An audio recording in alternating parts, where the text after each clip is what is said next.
I was going through some old boxes, organizing photos, categorizing them, going through, and I came across a lot of old photos that I created when I spent a year in Toronto.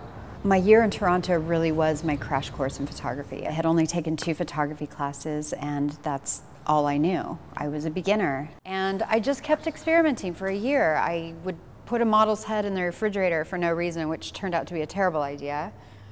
And I would wrap Christmas lights, little teeny Christmas lights, and then use a star filter and put sparkles all over the model so that I had enough light in my garage with the one little overhead light that was existing. This is lit with my lamp. It was a lamp I had in the house. I took her down into the basement, and actually this whole roll of film, or 2 or 3 or however many I shot, I got so many successful portraits from just my lamp. Here's a girl I took to the park and made her climb a tree, and the makeup artist held a flashlight for me because I didn't have any other lighting. And I don't know, it's still kind of cool to me.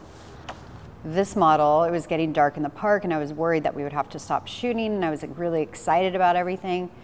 I like that one still. So I brought around my car headlight and lit her face, and I think we got some successful shots out of that. I think I really found my voice that year in Toronto, and it's just such an important year for me because I had the organic opportunity to create without knowing what I was doing. So I spent an entire year just creating images that I thought were beautiful without any training. And I would make mistakes, and I would do things that, oh, that turned out pretty cool.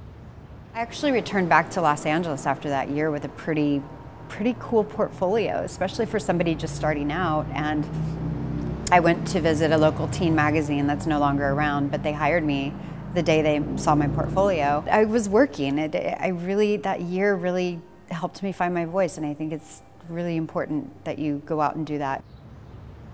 Maybe my path isn't right for everybody. Everybody learns differently, but I know that you're not going to hurt yourself by experimenting and just really getting out there and not being afraid to break rules and flare the lens and everything you've heard that you shouldn't do. Like, try everything. I think you might surprise yourself on what you create.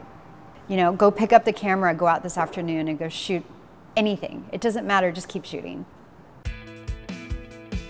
I think where I got in trouble with my path is when I started working and getting paid, I didn't have formal training in lighting, so I realized I was limited to the knowledge that my assistants had instead of knowing all the lighting on my own, and that's when I really decided I needed to learn